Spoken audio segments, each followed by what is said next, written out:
Il existe divers problèmes qui peuvent nuire au développement d'une activité d'élevage dans une ferme. Cependant, lorsqu'on essaie de revoir les choses de plus près, on se rend compte que dans toute activité qui échoue, il y a forcément deux problèmes qui reviennent. C'est-à-dire que, quand on va évaluer les divers problèmes, les divers obstacles qui ont contribué à l'échec d'une activité d'élevage, on se rend compte qu'il y a deux problèmes qui sont toujours réguliers et c'est ce problème-là de quoi il s'agit. Dans cette vidéo, je ne vais pas seulement vous présenter ce problème, mais je vais surtout vous montrer comment vous devez faire pour éviter ce problème-là parce que j'ai une solution à vous proposer. Alors, restez jusqu'à la fin pour ne rien manquer et sans plus tarder, c'est parti. Salut à tous, j'espère que vous allez bien et bienvenue sur ma chaîne YouTube. Si vous êtes nouveau, je suis un jeune entrepreneur et ici je vous parle d'élevage en Afrique. Dans cette vidéo, je vais vous partager deux problèmes qui vous empêche de réussir votre activité d'élevage de poulets, tout en vous donnant des pistes de solutions pour vraiment éviter ces problèmes-là, ou bien les résoudre si vous les avez déjà sur votre ferme. Alors suivez bien la vidéo jusqu'à la fin et surtout, abonnez-vous et activez la cloche de notification pour ne rater aucune de nos prochaines vidéos. Comment élever des poules locales? Bon, d'autres personnes diront que l'élevage des poules locales, c'est pas rentable, mais vous savez que souvent je dis que l'élevage des poules locales, c'est l'un des élevages les plus simples.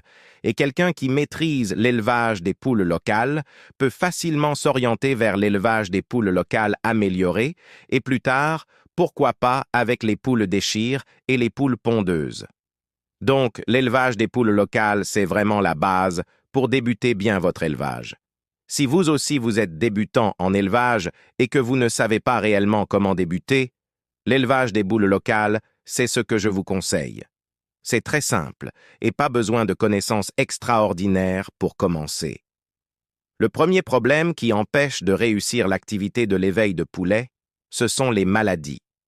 Les maladies, c'est quelque chose qui anéantit vraiment dans l'éveil de poulets, dans la mesure où quand ça arrive très souvent, ce sont des maladies virales. Et lorsqu'une poule tombe malade, c'est que toutes les autres vont tomber aussi malades. Ce qui fait que souvent, quand les gens font l'éveil de poulet, ils finissent par subir de grosses pertes comme ça, parce qu'il y a une maladie qui est arrivée et qui a tout ravagé. Quand on parle ici des maladies, c'est pas seulement du fait qu'on doit bien suivre un calendrier de population ou bien tout ça là, c'est que souvent aussi ça dépend des conditions dans lesquelles vous faites votre élevage, les conditions d'hygiène, ce qu'on appelle la biosécurité. Quand quelqu'un vient sur votre ferme, comment vous l'accueillez? Est-ce qu'il vient jusqu'à vos poulaillers? Vous-même, quand vous revenez d'ailleurs, comment vous faites avant d'entrer dans un poulailler? Sur votre ferme, s'il y a plusieurs types de poulets, comment vous faites votre rotation? Est-ce que vous quittez des petits poussins pour aller vers les grands sujets ou vous quittez déjà au niveau des grands sujets pour venir vers les petits poussins sans faire de la désinfection?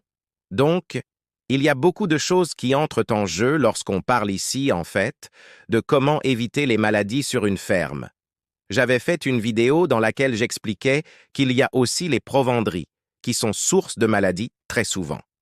C'est vrai que souvent les provenderies mettent en place des mesures pour éviter qu'il y ait des maladies, des transferts de maladies d'une forme à une autre.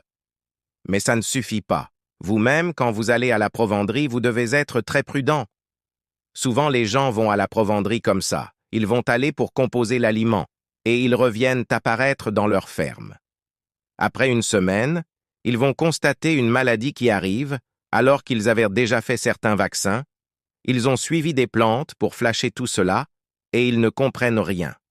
En fait, c'est dû au fait qu'il arrive très souvent qu'une maladie ayant sévi dans une ferme déjà, quand vous êtes allé à la profondeur, peut-être que votre sac est entré en contact avec quelqu'un qui venait de la ferme où la maladie a sévi. Donc, ce qui signifie que le jeune porteur de maladie est peut-être posé sur votre sac avant que vous ne retournez dans votre ferme. Donc, par conséquent, ce qui va se passer, c'est que quand vous allez arriver, vous allez donc donner la maladie à votre sujet aussi simplement que ça. Même vous-même, quand vous voyagez, si vous sortez, vous allez ailleurs. Quand vous revenez à la ferme,